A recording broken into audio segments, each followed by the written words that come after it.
Welcome to Paddlecast with Betsy and Billy. On Paddlecast, we talk to and about paddlers who are pushing the limits, paddlers who are pushing their own limits and pushing the limits of paddle sports.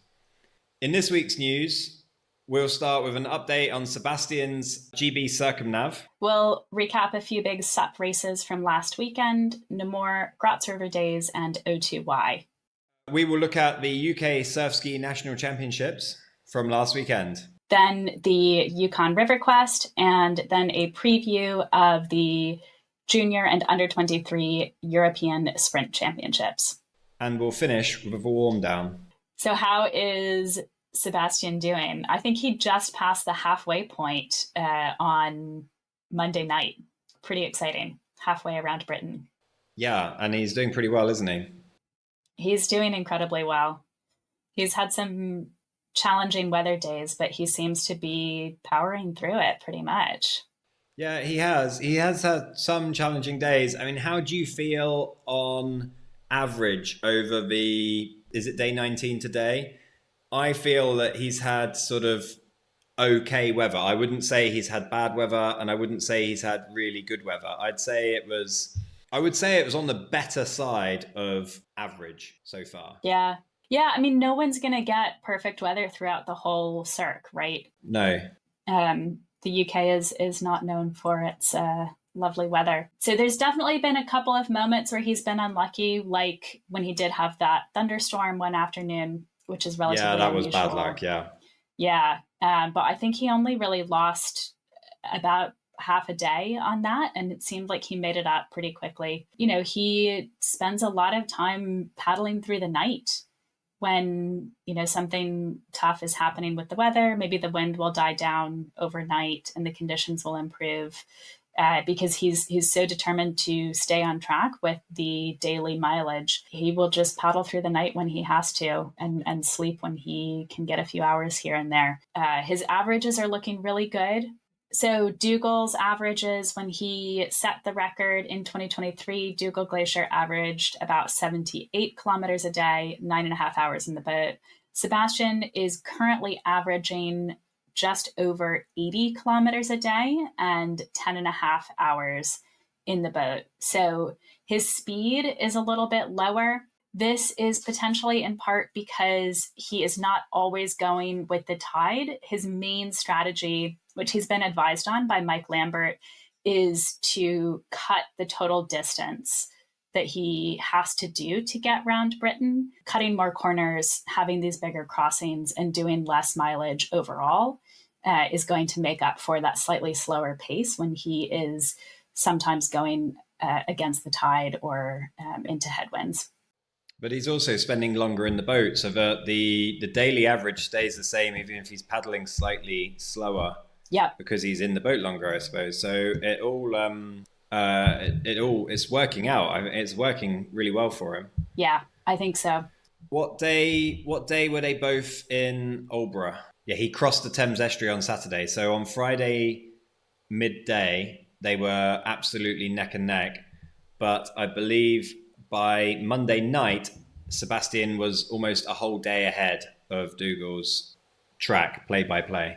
Yeah, because last week we were kind of comparing this section of the coastline between Dougal and Sebastian, right? Yeah. So he's a full day ahead now. Yeah, he will have the opportunity to pull ahead in terms of day by day in the next few days. Dougal didn't cross Lime Bay. He crept around it a bit more. I think I hope he forgives me if I get this wrong. I seem to remember him having issues with blood sugars at that point, and he wasn't fully trusting them to do a big crossing of Lime Bay at that time. Obviously, Dougal was managing his diabetes throughout his trip, and Sebastian doesn't have that. But even for Sebastian, keeping I spoke with him on Monday night about, you know, how everything is going. He's doing great. He feels good. His body feels good. His mind feels good. And I'll be sharing more of that interview on Paddle Daily and Paddler Media. So keep an eye out for that. But he did say one of his biggest challenges is just getting the calories in and keeping those energy levels up, the nutrition. It is one of the hardest parts of this. And I think that's one of the challenges that gets more difficult when he's doing these massive 14-hour days because he is just spending so much time in the boat. For those of you that don't know, Sebastian is an absolute monster of a man. He's over 100 kilos. I mean, he's really tall, isn't he, Betsy? You've met him in person. Yep. And maybe I'll flash the photo up. I'm not very tall, but you can see how tall Sebastian is. That's a huge engine that he's got to fuel round for the day. We were discussing off air, like Bonnie Hancock, much smaller, much better sort of size to do this extreme endurance. Sebastian's really fighting against that. He's doing really well to stay on top of it. Yeah. And it's not that he's new to endurance, right? Like he has done these major endurance challenges before. He's got that 24-hour flat water record, but it is kind of a different thing to do it over 40 days. It's hard on anyone's body, and it will be tough to, with a larger muscle mass, just keeping himself fed. I mean, and even Bonnie struggled with that at a much smaller weight and size when she was going around Australia. I think she had major issues with nausea, motion sickness, because the conditions were pretty massive there. And that was one of her biggest challenges getting around Australia too. So fortunately, I think that's not what Sebastian is having trouble with, but just, getting enough calories in every day. Do you think that Sebastian is going too hard? Well, this is part of why I wanted to go see him in person. And so I'm happy that worked out. I saw him in Brighton. Around that halfway point. If you just look at the data and you look at the hours that he is spending in the boat every day, especially, the average of 10 and a half hours, that is, considers a few of these days where he's had to take half days or rest days because of weather. A lot of his recent days have been 12 to 14 hours, sometimes more, in the boat. And if you were just to look at that, I think you'd think like, oh my God, surely that is not sustainable. Like, surely, no, who can go 14 hours in a boat, back-to-back days? He's getting in at midnight, leaving before 8 a.m., 7 a.m., sometimes earlier. It is a massively brutal schedule for him to maintain. And seeing him last night, I was like, no, you know what? He looks pretty good. He's, he is sound of mind, sound of body. He's not, I've been worried about like injury risk, right? Because anyone putting their body through that is going to have injury risk. He hasn't had any issues with that, just kind of standard muscle soreness. I think he's got some blisters on his hands that look pretty nasty. Pretty much par for the course with something like this. Yeah.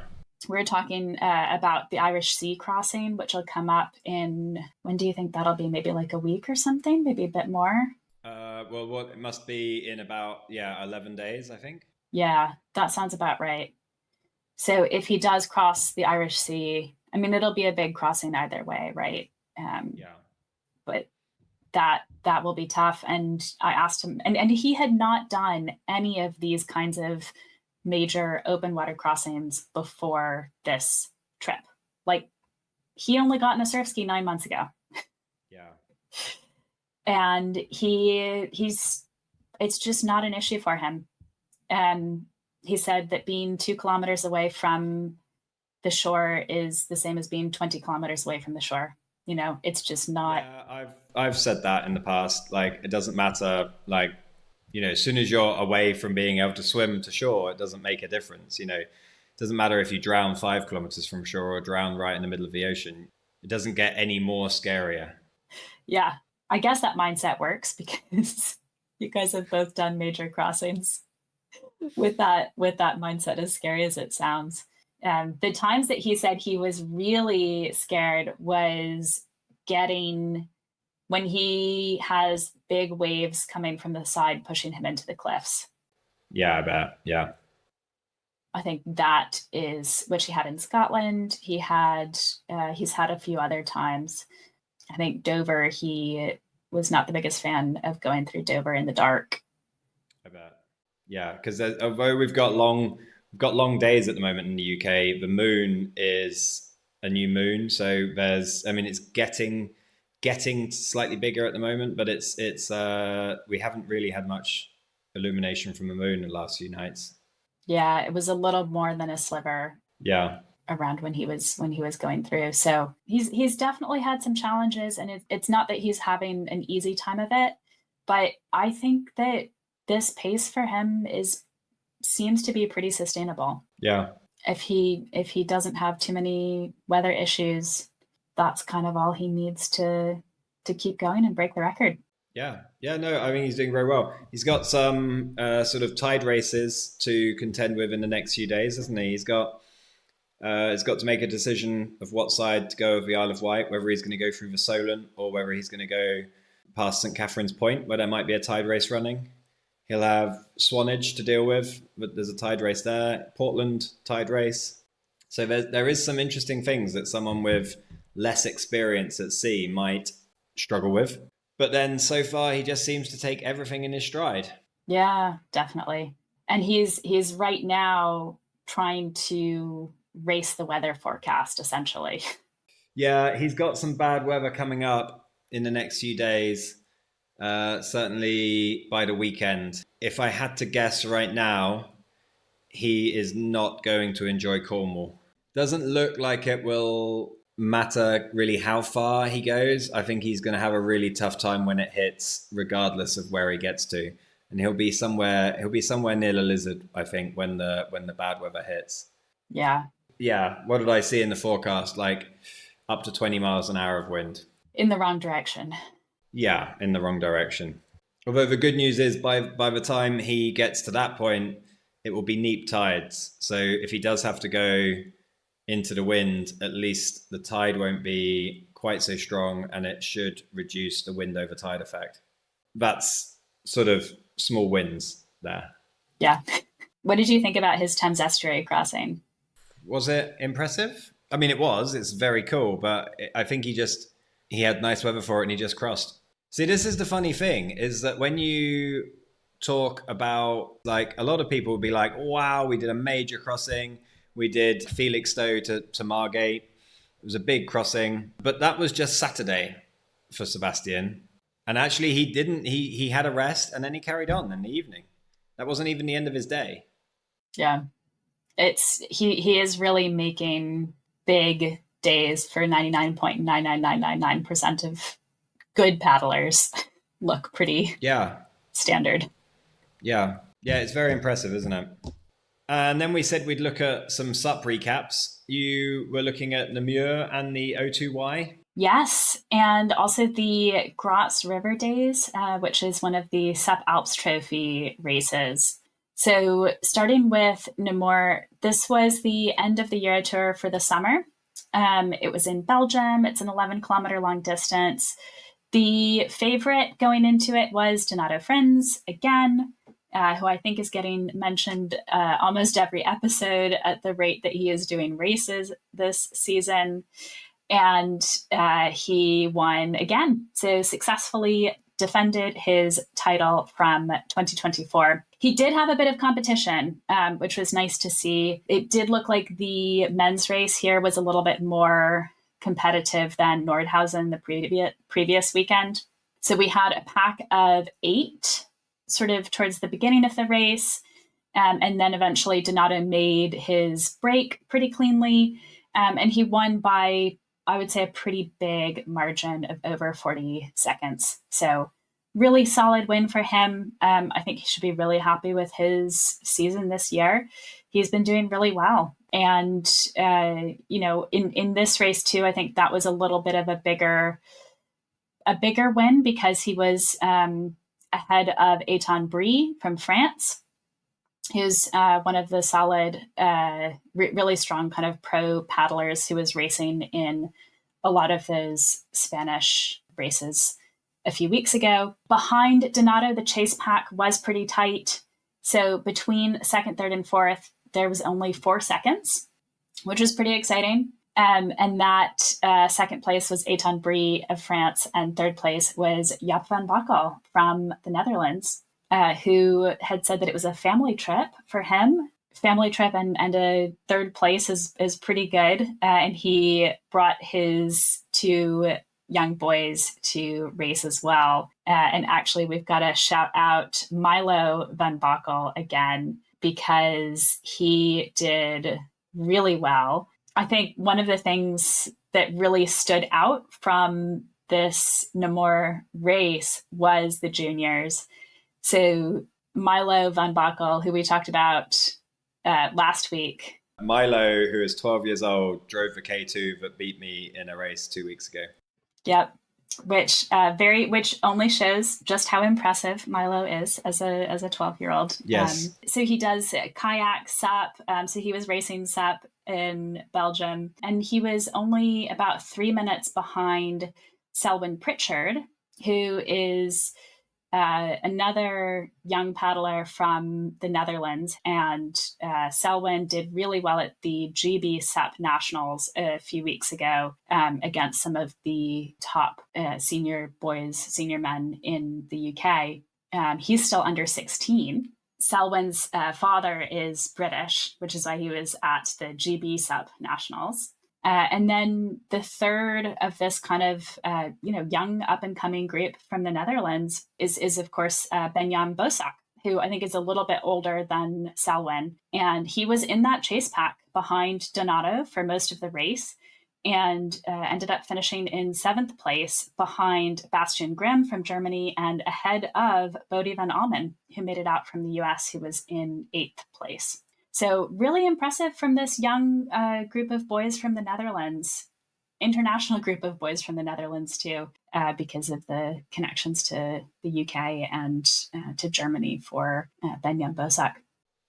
Yeah, I watched a bit of this race. There was huge turnout from the Netherlands, Belgium, and France. Really easy to get to for those nations. Yeah, good turnout. The women's race was not as competitive as we'd like to see, but we did have a huge standout talent in Maren Hober, also from the Netherlands, who won the women's race by nearly 10 seconds, and she is only 14 years old. This was her first Eurotour race. She also raced at Lake Rocks a few weeks ago, where she did pretty well against some of the other top juniors. And in Namur, she finished ahead of Lola Pelletier from France and Emma Freya Peterson from Denmark. So that's it for the Eurotour until September with the Royan SUP Festival in France. We also had the Graz River Days in Austria. That was part of the SUP Alps Trophy, so another 11K distance race.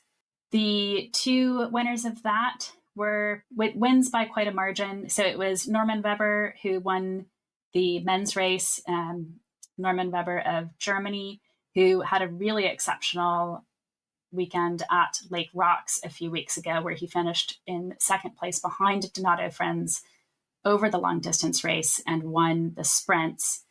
He won that race in Austria by nearly 5 minutes. So really dominant win by him. I don't think it was the most competitive field, though. These are kind of smaller races happening at this stage of the season. And Csillag Kocsis from Hungary won the women's race. She was the 7th fastest finisher overall, and also nearly 5 minutes ahead of the next fastest woman. So good races for Norman Weber and Csillag Kocsis. Probably not the most challenging of races for them, but good to kind of keep getting that racing experience. So a couple of weeks ago, you talked about Bouzan going out to Japan to do some downwinding and some racing with Shrimpy. I'm guessing he did the O2Y. So how did he do? Yeah, it sounded fantastic, and I think he had a great time. Blue finished in 3rd place at the O2Y. So Okinawa to Yoron. It's a big, about 30-kilometer downwind in Japan, hosted by Shuri Araki Shrimpy and his kind of local community. It's a lot of Japanese athletes, as well as some other kind of top-end pros who will travel over, including, of course, Blue Ewer. So, yeah, Shrimpy won the men's race, followed by Anastasios Zouris from Greece, and in 3rd place, Blue Ewer. Yeah, cool race. Yeah, it just looks like a really nice race. And like you say, they kind of go out, do some downwinding beforehand, turn it into, it looks like it kind of turns into a bit of a camp. And it was Marie Carmen Rivera who won the women's race. So yeah, some pretty big names out there in Japan. And she was followed by Rinka Mizutani and Lee Jochi. Those were some of the biggest SUP races happening last weekend. But while that was happening, you and I were both on the South Coast doing some racing of our own. Yeah. So this event was the Spiritfilled Coastal Cup Challenge. It was a 20-kilometer downwind from Littlehampton to Shoreham, finishing at the Sussex Yacht Club, which is one of the nicest kind of locations to paddle from. And it was a bit more of a crosswind than a downwind, but pretty cool. We don't have loads of A to B racing in the UK, and it was combined surf skis and outriggers, which I'm always a fan of. There's definitely been a little bit more of that happening lately. I think some of that is coming together under this canoe ocean racing umbrella that the ICF has been doing a little bit of work on, as well as Paddle UK in the UK has been, I think, supporting some of this. We talked about this a bit with the X Bay race a few weeks ago, which was another one of these sort of canoe ocean racing combination outrigger surf ski SUP. We didn't have SUPs on this downwind, maybe in future years, I think, as the race develops. But pretty fun time, hard work out there. And I raced in OC6, so outrigger. Yeah. Were you first women? Yes, we were. And our crew came together at about 3 p.m. the day before, so not too bad. You had a pretty good race, Billy. I am really happy with my race. As anyone that's listened to me talk about surf ski, I am not the greatest surf ski paddler in the world. I really struggle, and I'm so happy because a year ago I would have been completely out of my depth in conditions like that. I would have made the course, but I would have been in survival mode. Good chance I might have taken a swim as well. I was actually sort of going, and I certainly wasn't making the most out of conditions, as you know my time shows, but I was using the conditions, so I'm really happy. Really happy with it. I was absolutely exhausted at the end, I think mostly because I wasn't as efficient as I could be, but no, I'm very happy, and I was first master. Yeah, the conditions were, I mean, it was billed as a downwind, which is never really a guarantee, is it? No. On one of the adverts, it said 30 miles an hour downwind or 50 mile an hour headwind. And I assume they were the limits of what they were willing to do. But, a 15 mile an hour headwind for 20K would have been pretty miserable. Yeah, that would not have been fun. No, it was really good. Yeah, the top surf ski paddlers got a lot out of the conditions and had much bigger leads than they normally do on some of the lap courses that we do. If it was a dead downwind, they would have still won, but I don't think they would have. I think I would have been closer to the front if it was a dead downwind. I think the crosswind was quite difficult in the OC6, wasn't it? It was, yeah. It was, and one of the interesting things I thought was theoretically the better line was to come further away from shore. But because it was incoming tide, and then combined with this pretty massive side wind coming, so if the land was on our left, the wind coming from our right, the incoming tide coming from our right, sort of pushing us in towards shore. Almost all of the surf ski paddlers took pretty tight lines and ended up staying really close into shore. I think because it was just so hard to get further out because there was so much pushing you in towards shore. Discipline, because I had a really bad start. I paddled round the turn buoy, sort of, quite far down the fleet.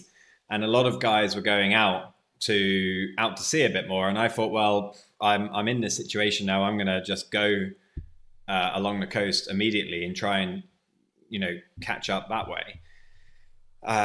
I don't necessarily know if it worked, but for me, it was just ill discipline. At the end of a race, Brindy Kreft was near me. She also took a pretty close line, and I sort of said to her, I was like, I wasn't completely happy with my line, but I saw you, and I thought, well, if you took it, then it can't have been too bad. And she said, oh, I've just got no discipline. So she and actually before the race, she was telling me like everyone's going to be so tempted to go into the shore, like, and then afterwards it's like, I think what she meant was, yeah, I'm just going to go to shore. And I mean, I did too. It was just like, whoa, boom. And then you were like, oh, I'm going to get close to the beach. Like, yeah, it was a really good race, and I'm really happy that they ran it. They did a really good job of getting it organized and getting it ran. It was brilliant that, the best paddlers made the most out of the conditions. It was great to see quite a few people from the marathon world turning up and giving a go in a slightly different discipline. Even if some people were in some quite questionable boat choices. Very, very, very new paddlers to surf ski choosing V14s. Well, we're talking about James Walkington, aren't we? And I had a message of John White after the race, who John White won the para race, and he was very happy with himself because he was only 2 minutes behind James, and he was pretty happy that he was nearly going to take a bit of a scalp there. But John, we talked about recently, won the European Para Marathon Championships. Also, he is brilliant on the in the Surfski. Really does well to get out there. There aren't many para athletes in Surfskis, and he's sort of leading the charge there, isn't he? He's definitely pushing the limits of what para paddlers, can look to be doing out there.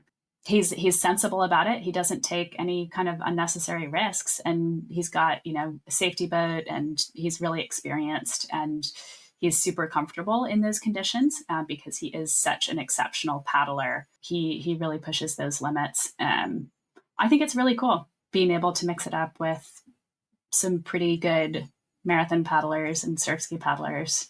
It was really impressive, and maybe we'll see. I'd love to see a little bit more there. So as it stands right now, I don't think there is a para category in surf ski racing for the most part. There was on Saturday, which was great. There is a fair bit of para racing in VAA.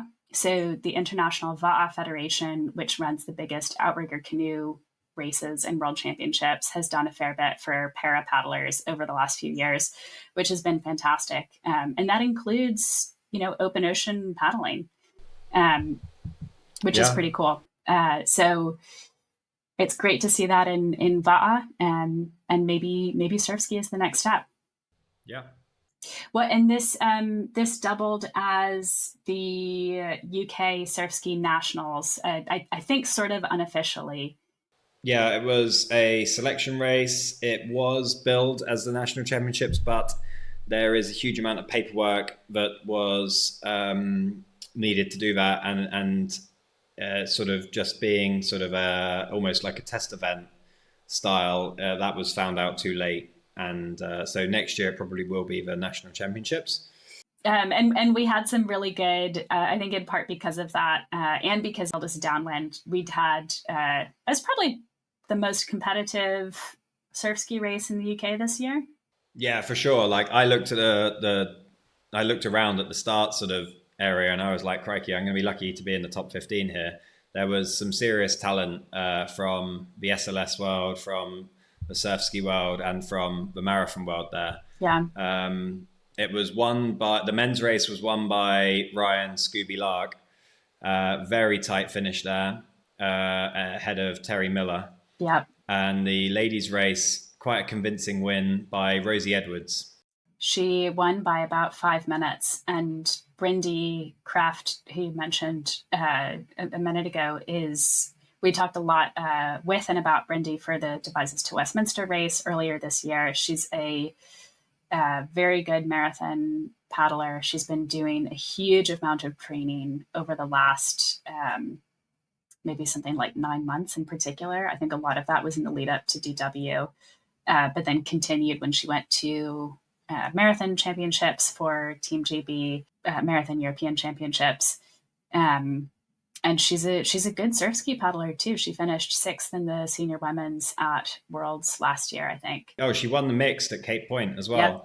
But did you see she did a 3:09 kilometre last week?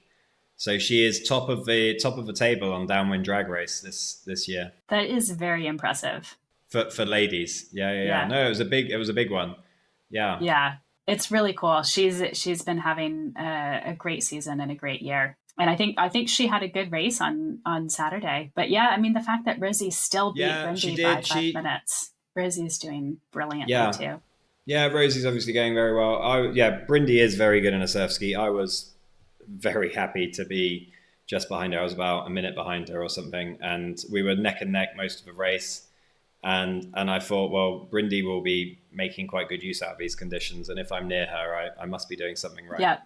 Well, and we got the chance to ask Rosie a little bit about her race as well. Let's play that for you now. Hi, Billy and Betsy. It was so great to see you both this weekend, and what a race! So good. For me, I loved it. It was that technical downwind surfing, zigzagging, which works really well for me and I love. My race, I unfortunately didn't have the best start.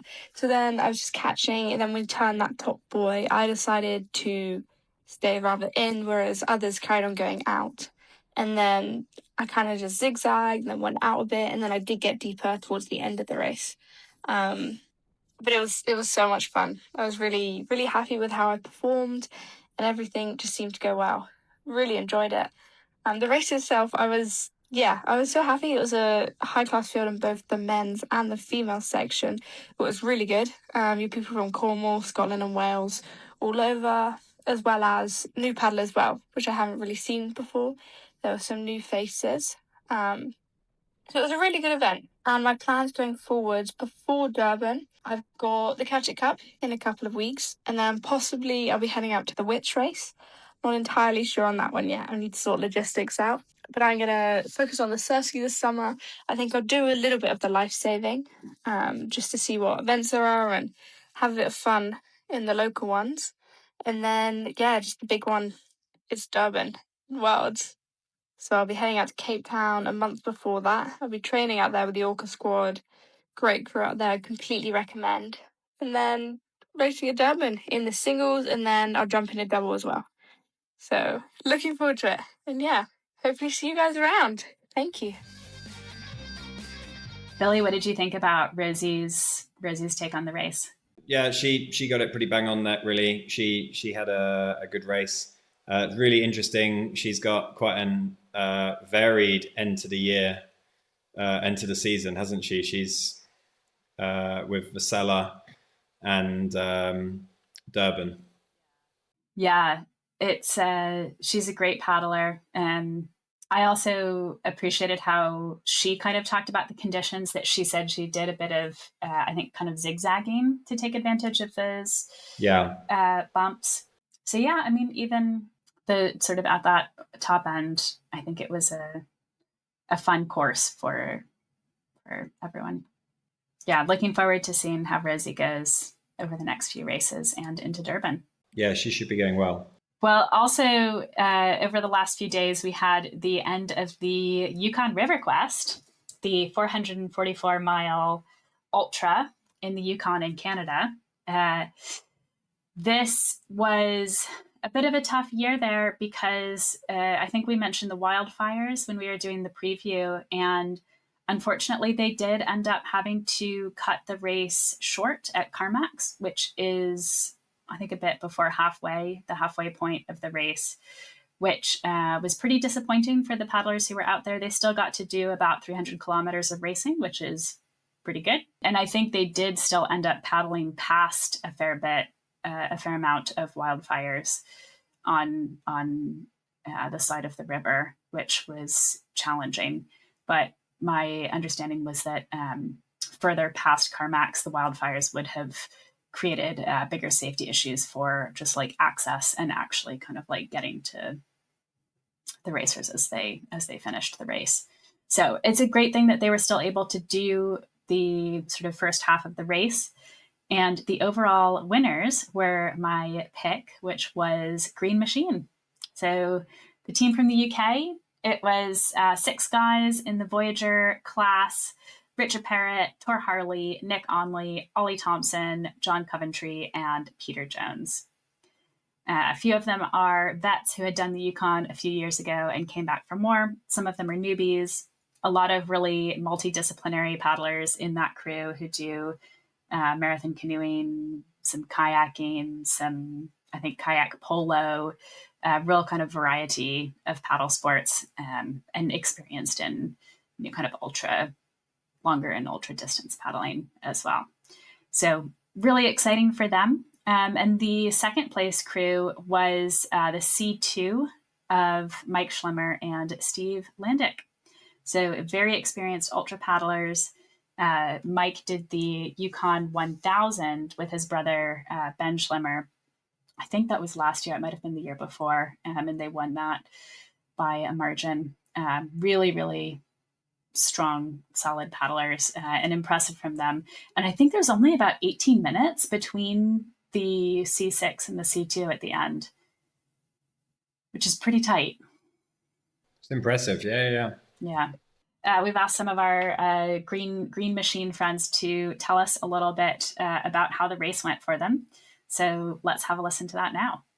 Hi there. So I think starting with how the team came together, last year sometime, a couple of the guys, Nick Onley and John Coventry from Paddle Sports, had been wanting to do this race for a long time, and they spoke to Rich Parrott and I, who'd done it twice before.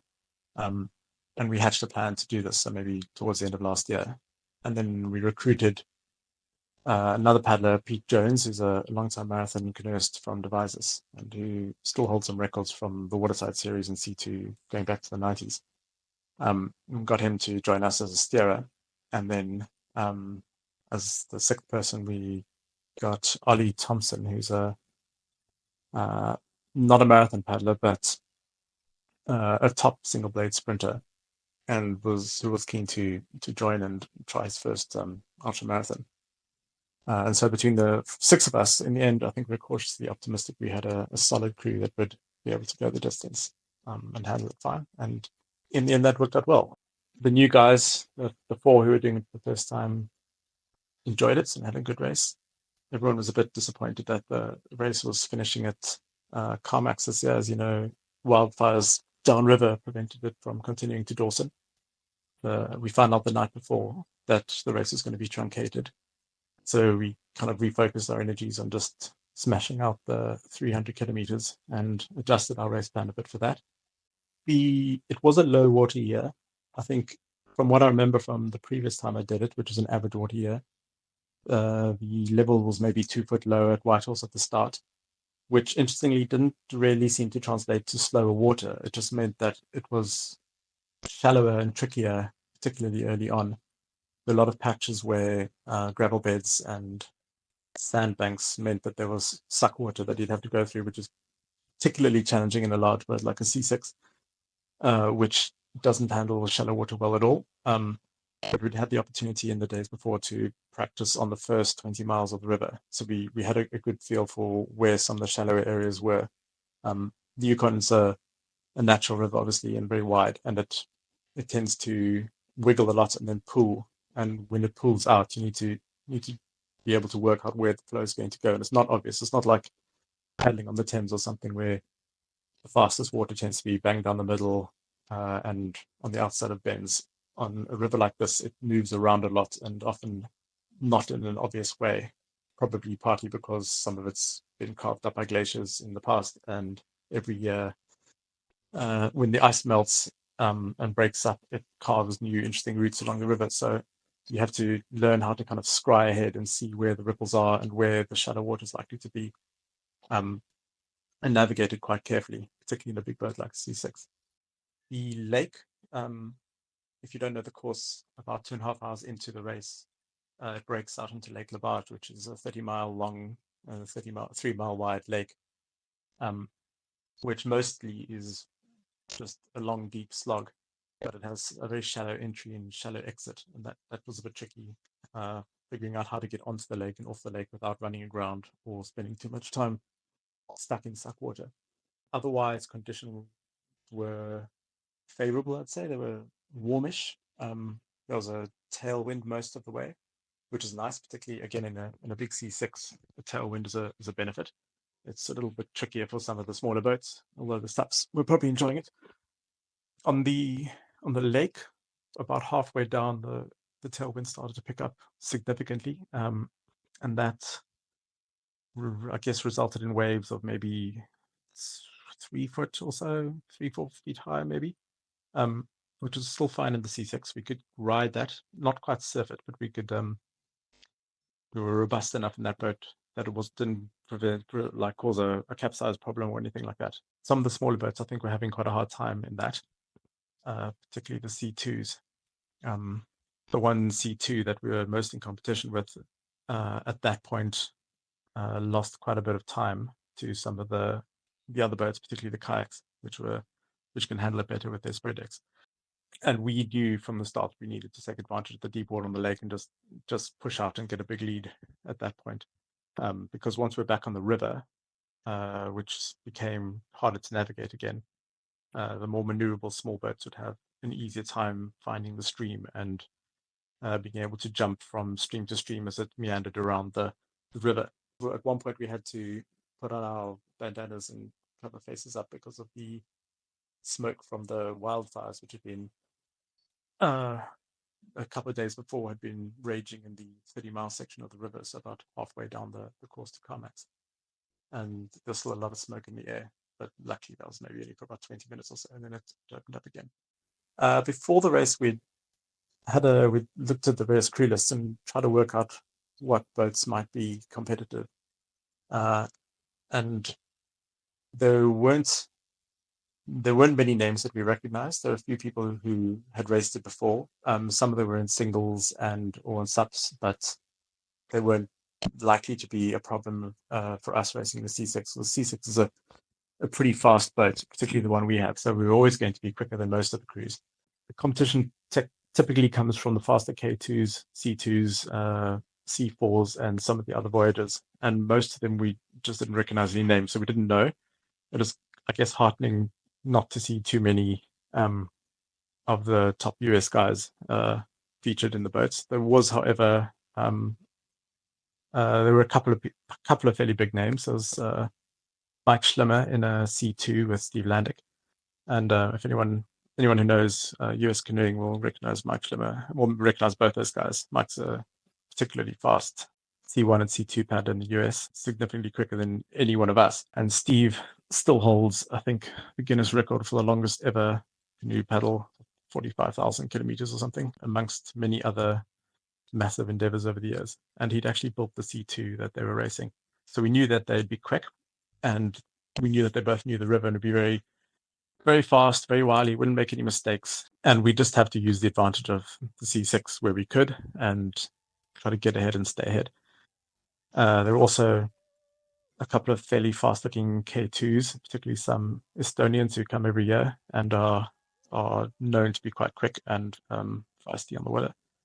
And there was another C2 which had a previous winner in it that I was keeping an eye on. The race starts with a Le Mans style 400-meter run to the boats, and then everyone jumps in and off you go. And our plan from the start was not to rush that and get too excited. One of the guys in our boat was injured and couldn't run fast anyway, so we were always going to take it fairly easy, get on the water, not do anything stupid, let all the fast runners get ahead, and then pick our way through the field after that. That's pretty much how it panned out. I think by about 5 or 6 kilometers down the course, we'd caught the leaders. So we were ahead going onto the lake. And then once on the lake, we slowly pushed away. And when the conditions kicked up and the wind started to pick up a fairly large following swell. We got out of sight of the other crews. So by the time we left the lake, which is about 7-8 hours into the race, we couldn't see anyone behind us. We were fairly confident that provided we held everything together, we should be able to stave everyone off until the finish. You've got no information in this race. There's no connectivity by cell phone or anything, so we couldn't tell where we were. For all we knew, they were just out of sight behind us. So there were a lot of nervous looks upriver to see if anybody was slowly gaining on us at this point. Towards the latter part of the race to Carmax, the straights tend to get quite long, so you can usually see if anybody's within 5 or 6 minutes of you. You'd notice them at the end of the straight. And we were getting more and more confident as time went by that they weren't. And I think by the last 20, 30 miles, we kind of knew we had it. Everyone was feeling pretty good.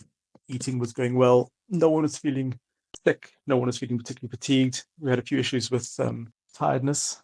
Some of the guys are having a lot of trouble staying awake. And this is one of the big challenges of these sorts of races is for an overnight race, staying awake is particularly tricky. Use of caffeine gels and chews and things, and in my case, Red Bull, is usually what you have to do to stay awake.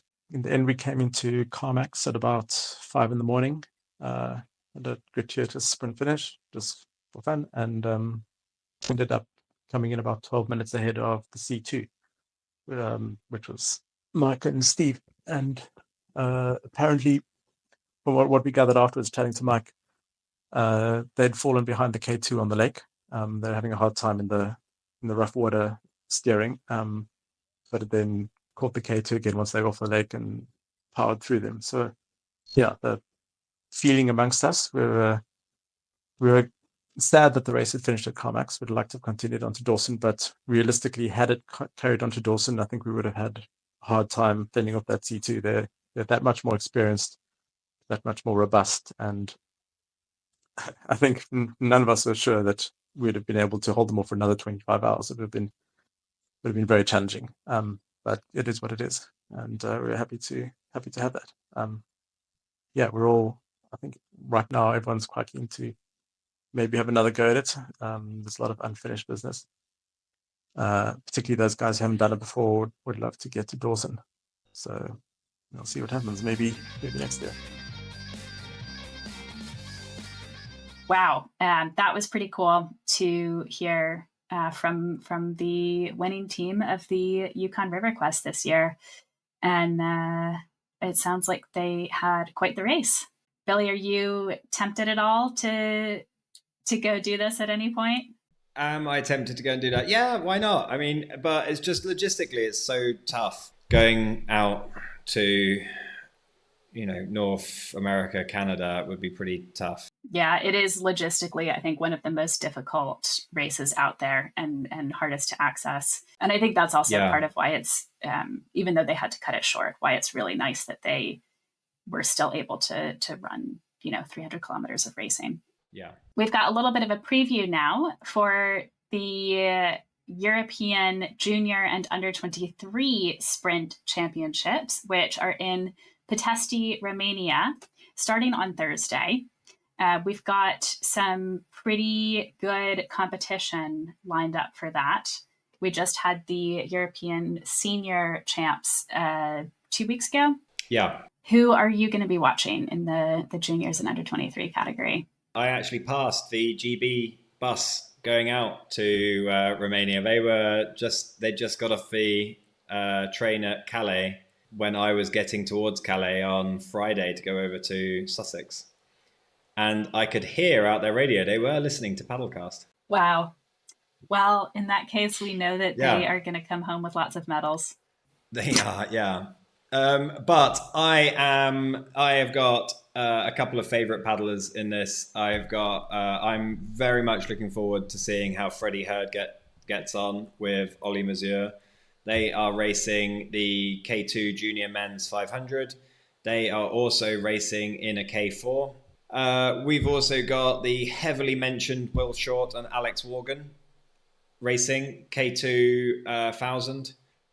Some other names that were also at the European Championships, Sean Butterley from Ireland and Leonardo Candela is racing the K1 500. We're not sure why he's not racing the 1,000. You would have assumed that he was a pretty good 1,000 paddler, being very good at the marathon, but we'll find out maybe. Yeah, I think it's great to see some of those juniors coming over from a really good marathon racing, and we'll see how they go in the sprints. I am really excited about the K1 women's 500 meter race in the junior and under 23 category. So some of the racing, interestingly, there's a number of juniors and under 23 paddlers who are coming back on wins from last year. And I think that's particularly impressive for the juniors because, at that age, in that age group, you're kind of developing so much year to year. It's hard to kind of come back and have repeat wins. But definitely some of those races, it'll be the 2024 winners who are favorites for this year. And that would be the K1 under 23 men's 1,000 meter race, C1 junior and under 23 men's 1,000 races as well. We've got some returners in those who medaled or won last year coming back. But it's looking more open for the K1 women's junior and under 23 500 meter races, where last year's podium are not racing this year. I think in some cases because they've just aged out. So Dianora Debilio for Great Britain finished 5th in the short course and 4th in the long course at the Marathon Europeans. She's a really strong paddler. Paddles at my home club of Royal Canoe Club. She could do well in the junior race. And then in the under 23 race, another GB paddler, Christina Armstrong. So she won gold in this event last year. And this year she's been doing a lot of racing with the GB senior women, including in the K4. They've tried a few different kind of permutations of the women's K4 for GB. Christina Armstrong, really strong under 23 paddler. And the other big name to look out for in that race is going to be Lucrezia Zeroni from Italy, who we talked about last week, who is coming off a really excellent senior Europeans, where she finished 4th in the K1 500 and 5th in the K1 200, and has had some really massive improvements on her times since last year. So I think definitely Christina Armstrong from GB and Lucrezia Zeroni from Italy, we should see some good racing in that under 23 women's K1 500 race. The other one that I'll definitely be watching is the under 23 C1 women's 200 meters. So Irina Fedorov from Ukraine is the favorite for the win here. And she had a really good senior Europeans the other day as well. So she got 2 silver medals in C2 with Ludmila Luzon, who's a well-known, of course, Ukrainian C1 and C2 paddler. So I think Fedorov is going to be the favorite for that race. So looking forward to following along. And is it the under 23 Europeans for wild water racing this weekend too? Yeah, the Wild Water under 23 Europeans are taking place in Solkan, Slovenia. It starts today, actually. So by the time this goes out, they'll be right in the middle of it. Kerry Christie will be desperately hoping to improve her results from the senior Europeans a couple of weeks ago when she was ill. I don't doubt that she'll be able to do it. Hopefully she's bounced back. I've got a couple of other friends that are out doing it. Toby Payton-Jones didn't get selected for the Europeans, but he hopefully goes really well because he's been training really hard this spring.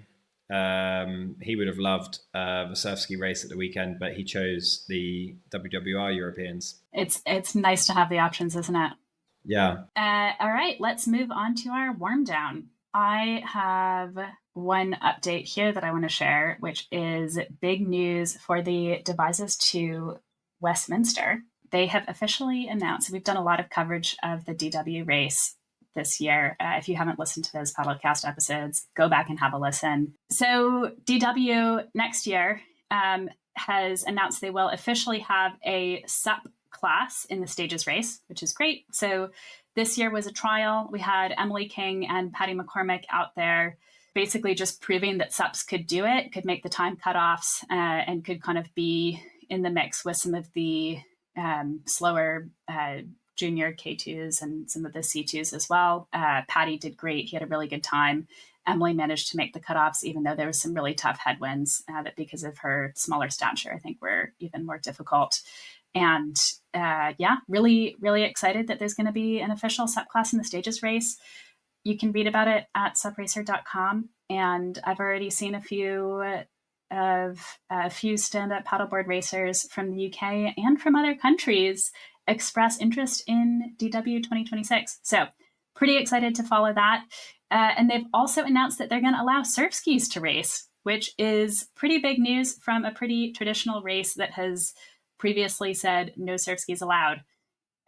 So I am just going to be interested to see if anyone actually takes advantage of that. Surfskis are not really designed for easy portaging, and the DW has 77 portages. So if anyone is going to race in surfski, I'm going to guess they're probably going to make some maybe like slight modifications to make the boat easier to portage. But maybe we'll see some more innovative craft as well that are like in that Surfski K1 hybridy kind of range. I'm not sure. So if anyone's planning to paddle DW and Surfski, let me know. Tell me why and what you think the big advantages are going to be. Billy, what's in your warm down news? After looking at the marathon European start lists and the European sprint start lists, I discovered that Walter Bouzan was born in 1978. So he's either 47, but I think he's actually 48. And he managed to get a 5th at the Europeans in 5K. And he is still performing at the top level. So when I complain that I am now in the over 35s categories and my performances are declining, I look at this guy and go, wow, okay, you're still right at the top. I have no excuses. That's pretty cool. Pretty cool, yeah. Yeah, almost pushing 50, and he's in like the top 5 of a very competitive 5K. Yeah, really right up there. So, I mean, fourth was Joseph Dostal. So yeah, he's right up there. So it'd be really interesting to see what he does at the Marathon Worlds, which I assume he's been selected for. But, you know, he can still be right up there. Is he from Spain? Yes. Yeah, that's cool. Yeah. Well, looking forward to following that. I think there's been some interesting research that has come out on like how much your performance actually declines with age. So I might need to do a deeper dive into that at some point. But Walter Bouzan proving that it doesn't decline as much as we think. No.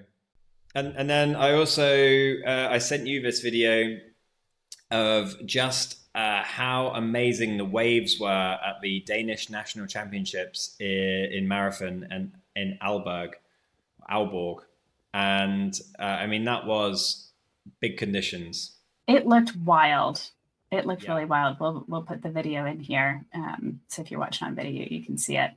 Oh, I believe the video was from the men's K2 race. So it might have been better conditions for the K1s if they were on a different day. But the men's K2 was won by Mads Brandt Pedersen and Philip Knudsen, which I believe will be an extremely rapid K2 at World Championship level if they're selected. And second place was Forbjørn Rask and Sora Moretti. Nice. Well, kudos to them for making it through those waves, let alone doing it at speed and taking the win. Yeah. Wait, it's shaping up to be a really good World Championships later this year too. So well, yeah, we don't know the selections for every nation. Some might be a bit different, but yeah, there could be some seriously good K2s out there. Yeah, definitely. Well, until next time, see you on the water. See you on the water, everyone.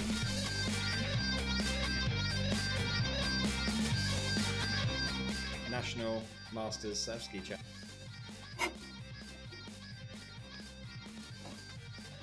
Edit that out. Definitely edit that out.